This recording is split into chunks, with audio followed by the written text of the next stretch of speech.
수도권 빅매치 경기 분당 갑입니다.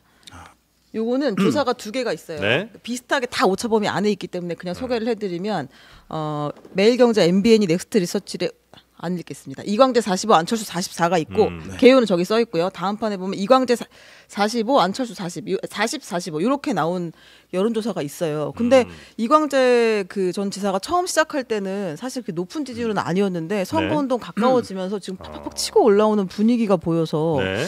이것도 또 오늘인가 어젯밤인가 나온 조사 결과는 좀 수치 격차가 나면서 이광재 후보가 앞서는 조사 결과도 그래요? 딴 데는 있어요. 예, 이제 그러니까 지금 이게 경기도 서울 잡고 남부 아래쪽에 주요하게 봐야 될 세 곳을 꼽으라고 하면 이제 분당, 네. 그다음에 뭐 용인, 수지, 과천이에요. 이 세 가지 곳이 뭐냐면은 이제 보수 성향이 워낙 강한 곳이거든요. 네네. 굉장히 사실 부유한 곳이면서 강한 곳이거든요. 근데 그 중에 한 지역인 분당, 분당에서도 을보다는 갑이 더 그런데 여기서 이 두 후보가 접전을 벌이고 있는 그런 양상이라는 것은 상당히 사실 눈에 좀 띄는 상황이고요.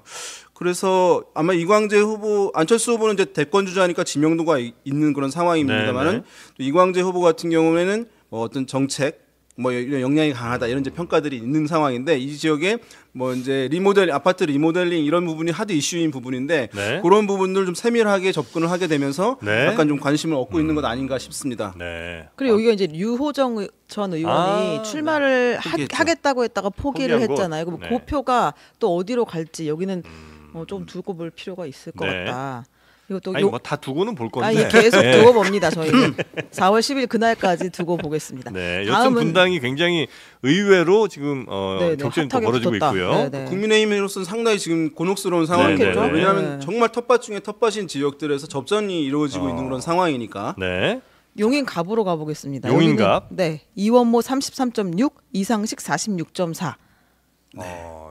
이거는 이제 오차범위 밖으로 이제 민주당이 앞서는 거죠? 네, 근데 여기도 예상하고는 사실 실제 결과가 다르게 나온 거였어요. 그러니까 이제 이원모 비서관을 보낼 때만 해도 이게 지금 대통령실에서 사실 보낸 거 아닙니까? 이게 아니, 그렇게 말하면 안 되겠다. 그러니까 대통령의 측근이다. 대통령의 사랑을 받는. 네, 사랑을 네. 많이 받는 이제 분이 나갈 때 이제 당연히 좋은 지역을 줬을 거라고 우리는 생각을 했는데 그리고 여기가 유리한 곳이 맞다고도 당에서 양쪽 다 판단을 했었던 게 맞는데 네. 결과는 실제로 이상식 전 그 부산경찰청장이 더 많이 나온다 훨씬 그런 상황이에요. 네. 하여튼 뭐 경기 이쪽에 조금 어느 정도 부촌이라고 하는 동네, 즉 국민의힘에서 좀 앞선다고 늘 생각했던 곳이 다 격전이거나 혹은 오히려 뒤지는 걸로 여기 좀 원래 조사가 이제 나오고 이 있다. 용인갑은 사실은 이제 아주 부유한 아파트들이 있는 곳이어서 보수 성향이 있다기보다는 네. 용인시 내에서 구도심 이제 원래부터 정주하시던 분들 비율이 제법 많은 지역인 거예요. 네. 다른 용인의 가불병 다른 지역보다도 그런 상황이어서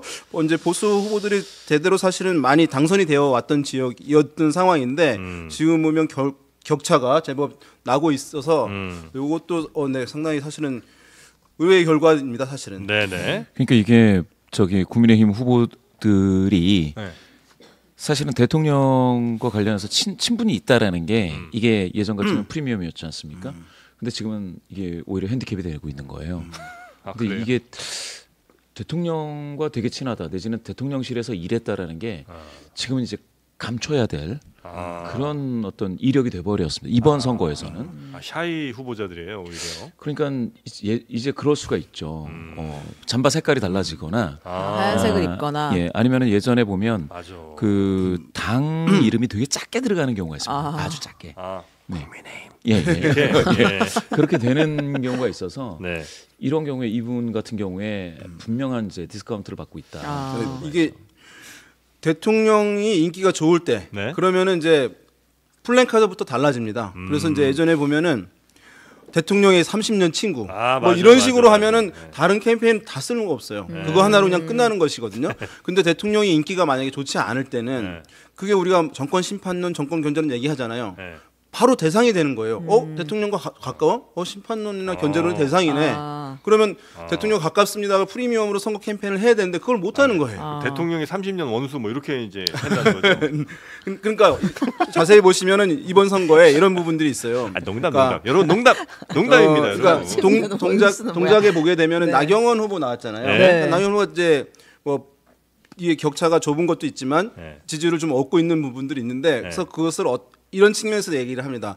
아 이번 정권에 상당히 수혜를 입지를 못하고 좀 피해를 받아서 네. 동정 기류가 반영이 됐다 이렇게 얘기를 하는 부분이 있거든요. 그러니까 네. 사실은 굉장히 친밀하게 정권과 같이 못한 것이 오히려 도움이 될 수 있는 거죠. 왜냐하면 심판론에 직접적인 타격으로 가는 것이 아니니까 그러니까 그런 부분을 지금 말씀해주신 것 같습니다. 네. 네. 하나만 더 보겠습니다. 네. 여기도 재밌어서요. 부산 연제구입니다. 네. 여기는 진보당의 노정현 후보가 47.6, 진보당? 네, 국민의힘 김희정 후보가 38.3입니다. 와.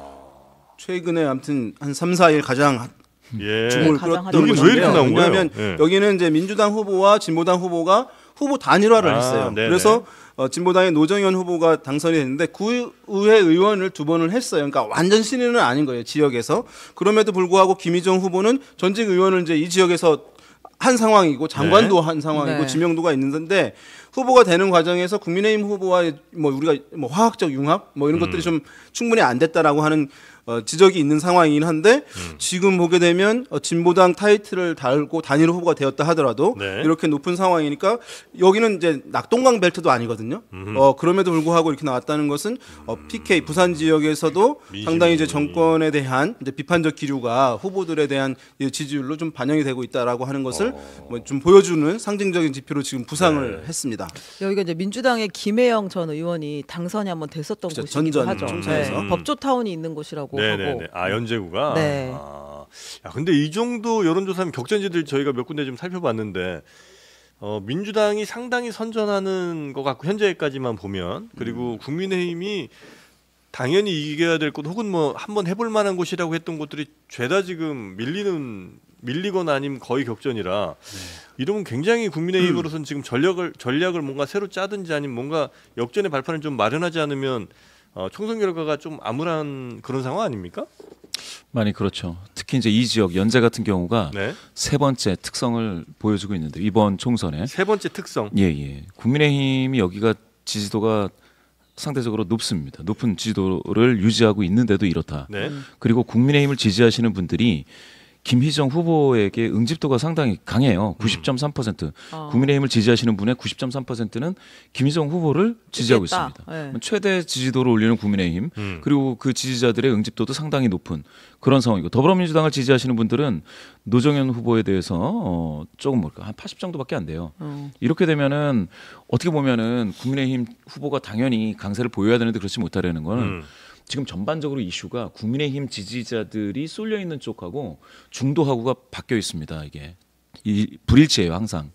그러니까 중도는 또는 타당 지지자들은 또는 무당층에서는 더불어민주당 쪽으로 더 쏠림 현상이 강해요. 더불어민주당 지지자 중에서의 쏠림이 강한 그런 이슈들, 가령 뭐 김건희 여사 이슈라든지 지금까지 2년 내내 그게 있었거든요. 그러다 보니까 사실은 보수 성향이시거나 국민의힘을 지지하시는 분들이 되게 고립되어 있습니다. 어느 지역에서나 그런 현상들이 나타나고 있어요.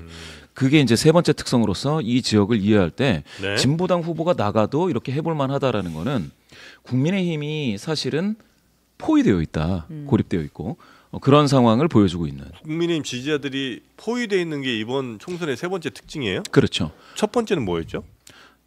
첫 번째는 국민의힘이 네. 공천을 잘할 줄 알았더니 잘 안 돼서 그게 첫 번째 특징이에요? 중진 현역을 재배치한 게 두 번째는 근데 혼자 갑자기 세 번째 가시면 어떡해요? 그러니까 난 첫 번째 두 번째도 안 알려주고 아니 두 번째도 말씀을 드렸지 않습니까? 뭐였죠? 예. 아니 전반적으로 예. 두 번째는 대통령과의 대통령과의 친분이 있다라는 게 네. 이게 프리미엄이 될 수 없고 디스카운트 요인 다시 해서 핸디캡이 되고 있다라고 하는 게 이제 친년 후보라는 말 자체가 없어지고 있다는 겁니다. 네. 그러다 보니까 사실은 용산의 권영세 맞지 않습니까? 예. 그다음에 어딥니까? 성남의 김은혜. 예, 분당 을이죠. 예, 을 김은혜. 또 알았어요. 네. 그러니까 정리하면 용인각. 이거는 그 김봉신 이사 피셜인 거죠. 첫 번째 잘못은 공천이 별로였다. 두 전부 다 제 번째- 주장입니다. 그러니까 예. 두 번째는 이제 윤석열 대통령을 친하다는 게 유리하지 않다. 세 예, 번째는 그 결과 국민의힘 지지자들이 고립됐다. 그게 이번 정부 들어서 내내 그래왔다. 딱 하나 이슈 빼고 네. 의대 정원 확대 빼고. 그거 근데 빼고는 의대 정원 그렇게 확대마저도 지금 있었다. 중도가 마음을 돌리고 있어요. 네. 근데 예. 말씀하신 대로라면 지금 그 김희정 후보 지지자들은 최대한 결집을 한 거고 최선을 다한 거고. 그렇죠. 근데 이 반대로 노정현 후보는 아직 더 여력이 있다는 얘기네요. 올라갈 만한. 그럴 수도 있어요. 그럼 격차가 더 커질 수 지금 있다. 이제 예. 두 후보의 지지율 합을 더하면 네. 90% 정도 되는 것이기 때문에 예. 상당 부분 이제 유권자들이 마음을 이제 정해가고 있는 상황이긴 한데요. 다만 이제 이 우리가 낙동강벨트 부산 민심을 할 때 이제 아마도 야당 후보들은 이런 것을 좀 걱정하고 있는 것 같아요. 뭐냐 하면 또 여당 후보들은 기대하는 것일 수 있는데 지난번 총선 같은 경우에도 보게 되면 이제 선거가 다가오면서 이제 민주당이 압승을 한다라고 하는 기류가 이제 막 퍼지게 된 거예요. 그렇게 되면 보수 성향이 강한 지역 정서를 가지고 있는 지역에서는 지금 야당이 200석을 넘어서 개헌선을 넘어가고 있습니다. 그거를 지켜주세요라고 하는 이른바 이제 읍소 캠페인에 네네네. 들어가게 되면 그 보수 정서를 가진 지역에서는 다시금 이제 결집할 수 결집하는 있구나. 부분들이 투표하러 있는 상황이니까 나가고. 이 네네네. 기류가 이제 넘어갈 수 있을 수도 있다. 뭐 이제 네. 이런 것들을 기대하는 쪽, 이제 우려하는 쪽, 이게 부산 네. 지역에서는 좀 있는 것 같습니다.